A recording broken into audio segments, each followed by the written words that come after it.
Audiolibro Origen del hombre, creación o evolución, por Alejandra Acuña Rincón. Título 5. Consecuencias y conclusiones. Consecuencias del evolucionismo.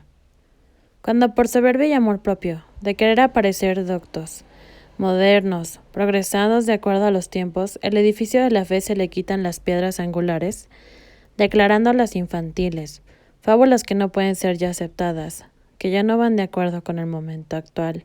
¿Qué pasa? Que mucho de ese espléndido edificio se derrumba, causando víctimas. Mucho queda arruinado y deteriorado. Mucho que era luminosamente bello se oscurece, y entre tinieblas se ven solo pobres luces humanas, que con su mirar ofuscan las luces celestiales, y forman dudas e interrogaciones en las almas aturdidas. Dudas e interrogaciones que la ciencia humana sin Dios no satisface, y que la sabiduría divina no puede ya disipar tan fácilmente. Y así crean vacíos que nada logra colmar, aunque ellos pretendan llenarlos con los escombros de sus argumentos, deducciones e investigaciones, semejantes a un loco tirano que por odio o delirio mina y pulveriza una magnífica ciudad. Son todos aquellos que por un amor y un apego excesivo a la ciencia humana, uno de los ídolos actuales por haber despreciado la ciencia divina, pulverizan el edificio divino, de la fe o cuando menos muchas partes de él, las principales.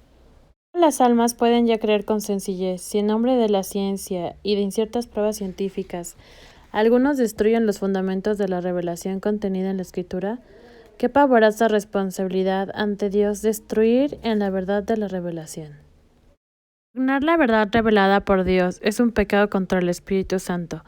Está dicho que el Espíritu Santo educador huye del engaño, se aleja de los pensamientos necios y se tira al sobrevenir la iniquidad. Sabiduría, capítulo 1, versículo 5. ¿Y qué iniquidad más grande que decir que Dios, el Omnipotente, debió esperar evoluciones espontáneas para crear su obra maestra que es el hombre? ¿Qué pensamiento más insensato que pensar que Dios fue impotente para crear directamente a la obra más bella de su creación? Jesús lo dijo: será perdonada la blasfemia contra mí, pero no será perdonado quien blasfema contra el Espíritu Santo. ¿Cuál es la blasfemia que se le hace al Espíritu Santo?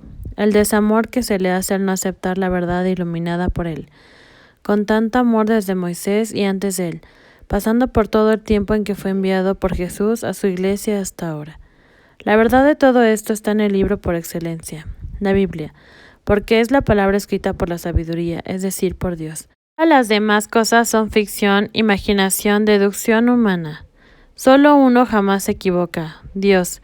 El hombre, aun el más santo, el más docto, en cultura humana puede equivocarse cuando habla y obra como hombre, o sea, cuando no está movido por el Espíritu Santo, cuando no es iluminado por la luz, Jesús, cuando quita la mirada de Dios Padre, no viéndolo en todas sus obras. Y en la teoría de la evolución esto es lo que se hace: quitar a Dios uno y trino de la creación y del hombre. ¿Cómo no va a estar en el error y en la falsedad? Querer modificar algo a lo que la sabiduría ha revelado, la tradición ha transmitido, la palabra ha confirmado y explicado, es quitarle luminosidad. No son lucecitas de la ciencia humana las que nos iluminan para llegar al reino de los cielos. Es el sol de la verdad, con los rayos de la fe que iluminan las verdades reveladas, con los rayos de la esperanza en las promesas eternas y con los rayos de la caridad, practicada porque se creyó y se esperó. Esto es lo que nos dará un lugar en el cielo. Racionalismo, filosofismo, darwinismo, humanismo, naturismo, materialismo, modernismo, panteísmo, escuelas y doctrinas de todos los géneros, y todas se preocupan la mayoría de los católicos, menos del cristianismo. Pero pobrecitos, ¿qué harán de estas sus escuelitas y de sus palabritas cuando tengan que sostener el examen de Dios? Para pasar este examen hay que buscar y profundizar la única ciencia necesaria, conocer a Dios, amarlo y servirlo, y la única sabiduría y la más difícil, dominarse a sí mismos en las pasiones de la carne, para hacer de la parte inferior del hombre el pedestal para elevar el alma hacia las regiones celestiales, al encuentro del Maestro verdadero.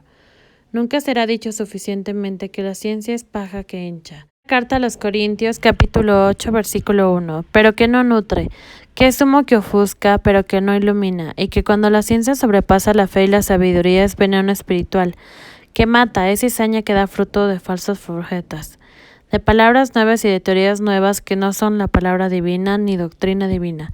Al destruir en las almas tantas verdades luminosas que eran incentivos poderosos para vivir como hijos de Dios, y dejar en su lugar las tinieblas de duda, confusión, incredulidad, vienen las tremendas consecuencias que estamos viendo: el relajamiento de la fe y de las costumbres, los sacramentos poco frecuentados, la oración abandonada a todos y cada uno de los mandamientos de Dios pisoteados. Al fin, que el cielo e infierno también son fábulas y mitos de la misma manera que Adán y Eva. Y en lugar de las virtudes, caridad, sacrificio, abnegación, honradez, piedad, pureza, humildad, sencillez, obediencia, etc., reinan todos los pecados y vicios que destruyen a la persona, a la familia, a la sociedad, y pierden eternamente un número incalculable de almas. Egoísmos, avaricias, engaños, fraudes, mentiras, lujuria, adulterio, aborto, homicidios, odios, soberbia, impiedad, etc., hasta llegar a la desesperación y al suicidio. Estos son los frutos de la ciencia negadora de Dios, qué diferentes de los frutos suaves y celestiales de la fe. El alma del hombre no puede estar sin Dios, se busca ídolos, como el propio yo, el dinero, el poder, la fama, la carne, la ciencia humana, las ideologías, y cae en falsas religiones.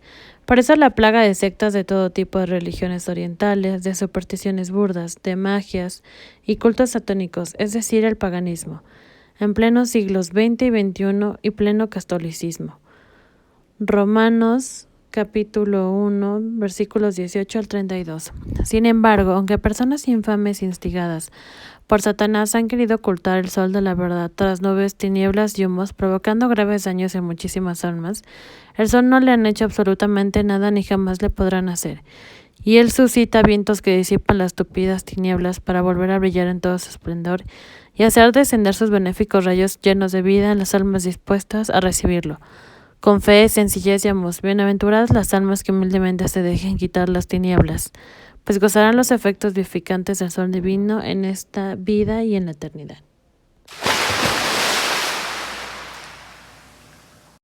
Conclusión de esta primera parte. Dios, al querer crearse un pueblo de hijos para expandir su amor y sus felicidades, de los que sobreabunda, y recibir el amor del que estaba sediento, para dar cada vez más de lo suyo, creó directamente al primero y único hombre, Adán, de quien debía proceder toda la humanidad con su querer perfecto, en su único acto realizado, el sexto día de la creación, en el cual hizo del barro una carne viva y perfecta, al que enseguida animó con el alma espiritual, que es inmortal, es decir, que sobrevive a la muerte del cuerpo, y al cual reanimará después de la muerte, al sonar las trompetas del juicio final, a fin de que las dos partes del hombre, cuerpo y alma, que vivieron juntas sobre la tierra, vivan juntas gozando o sufriendo, según como juntas merecieron por toda la eternidad.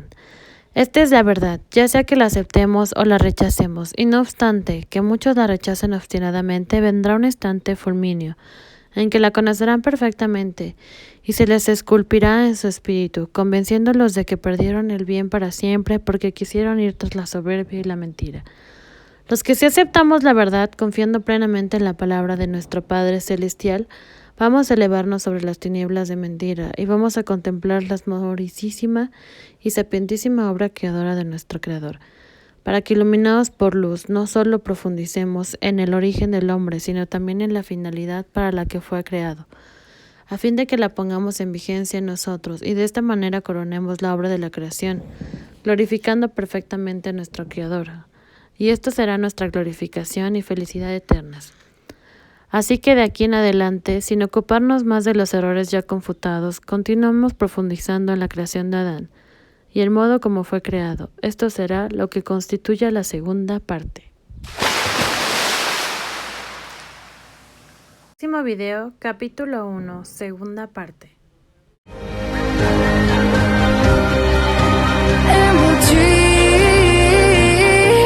Impossible.